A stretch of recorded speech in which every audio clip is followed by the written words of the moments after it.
Hello students, இப்போ நம்ம இதில் பார்க்க போகிறது 7ஆம் வகுப்பு கணிதம் 2ஆம் பருவம் 2வது பாடம் பார்த்தீங்கன்னா அளவைகள் பயிற்சி 2.4 மேற்சிந்தனை கணக்குகளில் 6வது கொஷினுக்கு ஆன்சர் பார்க்கலாம். 6வது கொஷின் பாருங்கள், என்ன கேட்டுங்க.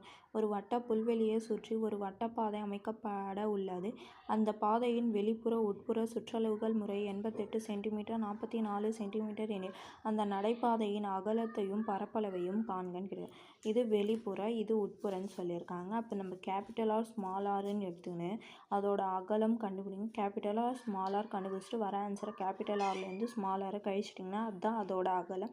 அதுக்கப்புறம் பரப்பளவு நம்ம கண்டுபிடிங்க. அப்போ பாருங்கள், ஃபஸ்ட்டு கொஷினில் கொடுத்துக்கிறது எல்லாம் எழுதுங்க. வட்ட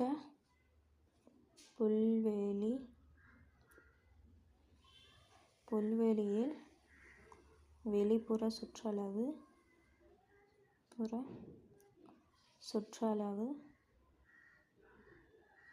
88 சென்டிமீட்டர். அப்போது இதுக்கு ஃபார்முலா பார்த்தீங்கன்னா 2πr.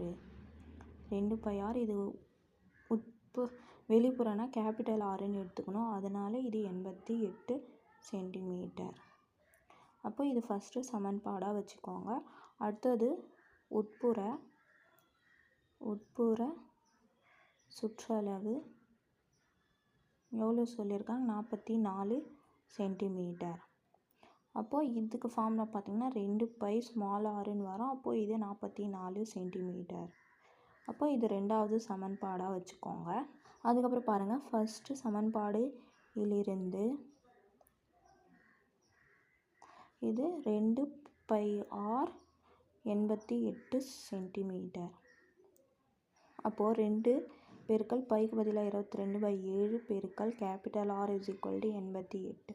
அப்போ 2 பெருக்கல்ல இருக்குது, அந்த சைடு வச்சு நான் வகுத்தலாக மாறும். 22/7 தலைக்கீழாக மாறிடும். அப்போ ஆர் இஸ் ஈக்குவல் டு 88/2 பெருக்கல் 7/22. அப்போது 1 22 22 4 22 88. அப்போது 1 2 2 2 2 4. அப்போது என்ன வருது, 2 பெருக்கல் 7. அப்போது capital R is equal to 2 பெருக்கல் 7. அப்போது ஆர் இஸ் ஈக்குவல் டு 2 எவ்வளோ 14. அப்போது 14 சென்டிமீட்டர். அதுக்கப்புறம் 2வது 2 இலிருந்து என்ன சொல்லியிருந்தாங்க, 2πr 44 சென்டிமீட்டர். அப்போது 2 பெருக்கல் 22/7 பெருக்கல் ஆர் இஸ் ஈக்குவல் டு 44. அதே மாதிரி 2 பெருக்கல்ல இருக்குது, இந்த சைடு வச்சு நான் வகுத்தலாம் மாறும், இது தலைக்கீழாக மாறும். அப்போ ஆர் இஸ் ஈக்குவல் டு 44/2 பெருக்கல் 7/22. அப்போது 1 22 22 2 22 40. இந்த 2க்கு இந்த 2 கேன்சல் ஆகிடும். அப்போது ஆர் இஸ் ஈக்குவல் டு 7 மட்டும் இருந்துங்களா, அப்போ 7 சென்டிமீட்டர். அப்போ நம்ம கேபிட்டலாக ஸ்மாலாக ரெண்டுமே கண்டுபிடிச்சிட்டோம். அப்போ நடைபாதையின் அகலம்னா இதுலேருந்து இது கழிச்சிட்டிங்கன்னா அதுதான் ஆன்சர். அப்போ பாருங்கள், நடைபாதையின்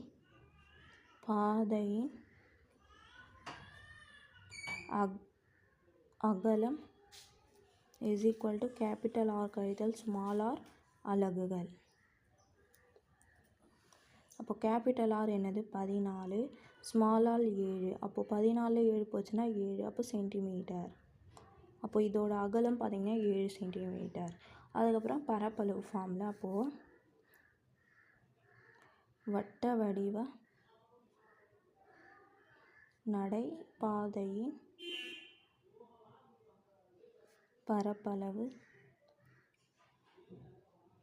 is equal to pi capital ஆர்லேருந்து ஸ்மால் ஆர் கழிச்சின்னா சதுர அலகுகள். அப்போ பைக்கு பதில் 22/7, கேபிட்டல் ஆர் வந்து 14 ஸ்கொயர், ஸ்மால் ஆர் வந்து 7 ஸ்கொயர்.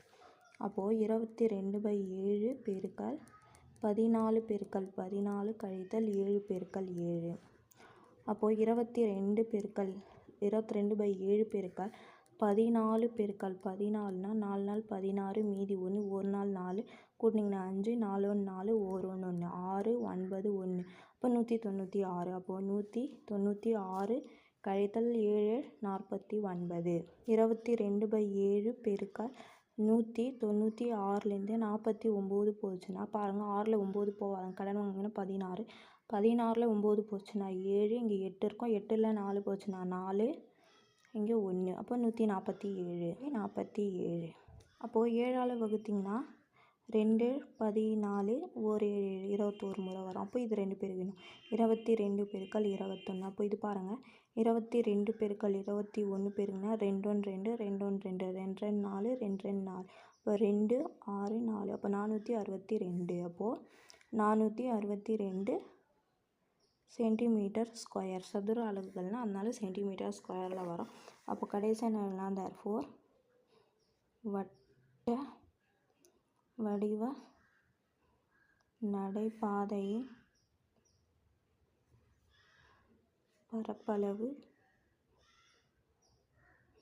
= 462 centimetre square. புரிஞ்சுதுங்களா? அவ்வளோதான் ஆன்சர். அகலம் கண்டுபிடிச்சிட்டோம், பரப்பளவு கண்டுபிடிச்சிட்டோம்.